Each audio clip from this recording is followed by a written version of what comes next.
నమస్తే, welcome to Abhinav Bharat. ప్రభుత్వంలో భాగమై ప్రశ్నించడం అంటే అంత ఈజీ కాదు. ఇదే విషయంలో ఇప్పుడు జనసేన అధినేత AP deputy CM Pawan Kalyan సతమతమవుతున్నట్టు తెలుస్తోంది. ప్రశ్నించడానికి పార్టీ పెట్టానని గర్వంగా చెప్పుకున్న పవన్ 10 ఏళ్ల పాటు ఎమ్మెల్యే కూడా కాకపోయినా ప్రశ్నించడం మాత్రం ఆపలేదు. గత ఎన్నికల్లో అయితే చంద్రబాబు కంటే ఎక్కువగా జగన్ను టార్గెట్ చేసి వైసీపీని ఉతికి ఆరేసింది. పవన్ కళ్యాణ్ అనడంలో అతిశయోక్తి లేదు. కూటమి ప్రభుత్వం ఏర్పడింది. ఊహించని రీతిలో పోటీ చేసిన అన్ని స్థానాల్లోనూ పవన్ పార్టీ విజయబావుట ఎగరవేసి చరిత్ర సృష్టించింది.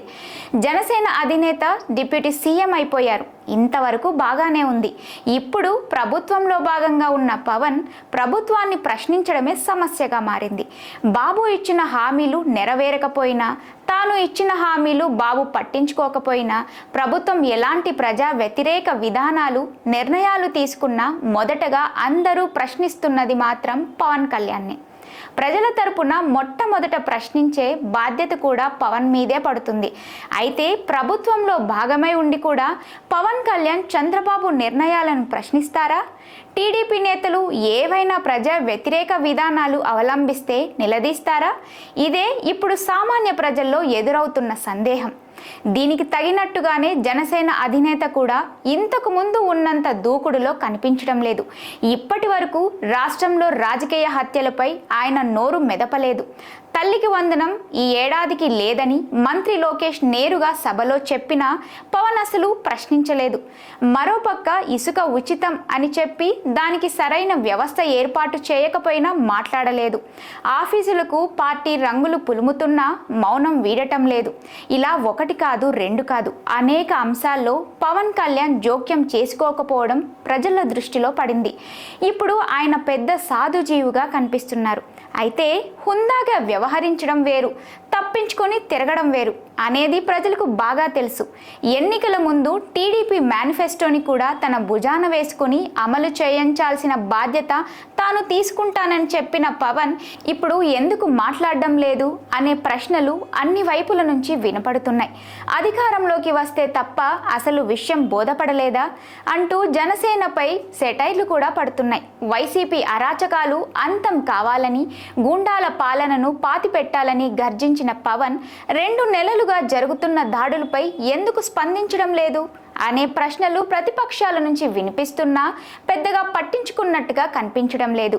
ఆంధ్రప్రదేశ్ రాష్ట్రాన్ని అభివృద్ధి చేయాలంటే అది కూటమి వల్లే సాధ్యమవుతుందని ఎన్నికలకు ముందు పదే చెప్పిన పవన్ కళ్యాణ్ ఇప్పుడు ప్రతిరోజు డబ్బు లేదు, అప్పుల పాలయ్యాం, ఏమి చేయాలో అర్థం కావడం లేదని సాక్షాత్తు ముఖ్యమంత్రి చంద్రబాబే అంటుంటే ఎందుకు మౌనం పాటిస్తున్నట్టు? పవన్ కళ్యాణ్ డిప్యూటీ సీఎంగా బాధ్యతలు చేపట్టారు. పంచాయతీరాజ్, గ్రామీణాభివృద్ధి, తాగునీటి సరఫరా, పర్యావరణం, అడవులు, సైన్స్ అండ్ టెక్నాలజీ శాఖల బాధ్యతలను తీసుకున్నారు. ఆ శాఖలను లోతుగా అధ్యయనం చేస్తున్నారు కూడా. కొన్ని కీలక నిర్ణయాలు తీసుకుని ప్రజల నుంచి ప్రశంసలు కూడా పొందారు. ప్రధానంగా పంచాయతీలకు నిధులు కేటాయించి ఆయన సర్పంచ్ల నుంచి మంచి మార్కులు కొట్టేశారు. కానీ పవన్ కళ్యాణ్ను నమ్మి యువత, కాపు సామాజిక వర్గంతో పాటు ఆయన అభిమానులందరూ కూటమికి ఓటు వేశారు. ముఖ్యంగా మహిళలు కూడా మొన్నటి ఎన్నికల్లో పవన్ కళ్యాణ్ వైపు మొగ్గు చూపారు. అయితే వీళ్ళందరికీ ఇచ్చిన హామీల అమలుకు మాత్రం పవన్ కళ్యాణ్ ఏమాత్రం దృష్టి పెట్టడం లేదు, కనీసం ప్రశ్నించడం లేదు. అధికారంలో ఉన్నప్పుడు ముఖ్యమంత్రిని ప్రశ్నించలేకపోవచ్చు, కనీసం జోక్యం చేసుకుని ఇచ్చిన హామీల అమలు ఎప్పటి నుంచే చెప్పగలిగితే ఆయనపై నమ్మకం, గౌరవం పెరుగుతాయి. అంతేకాని అవన్నీ వదిలేసి తన శాఖల వరకు మాత్రమే రివ్యూలు చేసుకుంటూ అప్పుడప్పుడు టీడీపీ నిర్ణయాలను పొగుడుతూ ఇంకా వైసీపీని విమర్శిస్తూ పోతే ఫలితం లేదని రాజకీయ విశ్లేషకులు అంటున్నారు. అలా చేస్తే ఆయన కూడా అందరిలా అవకాశవాద రాజకీయ నాయకుడే అవుతాడు తప్ప ఒక కొత్త నేతగా ఎలా అవతరిస్తాడని ఆయన్ను అభిమానించే వారే ప్రశ్నిస్తున్నారు. ప్రభుత్వంలో భాగంగా ఉన్నా సరే తప్పును తప్పు అని చెప్పగలిగితేనే, ధైర్యంగా ప్రశ్నిస్తేనే పవన్ కళ్యాణ్ బ్రాండ్ నిలబడుతుందని అంటున్నారు. నాయకులారా, మీ పనితనం మీ అధినాయకులకు తెలియజేయాలనుకుంటున్నారు. ప్రజలారా, మీ సమస్యలను మీ నాయకులకు తెలియజేయాలనుకుంటున్నారు. ప్రజా సమస్యల పరిష్కార వేదిక మీ అభినవ్ భారత్.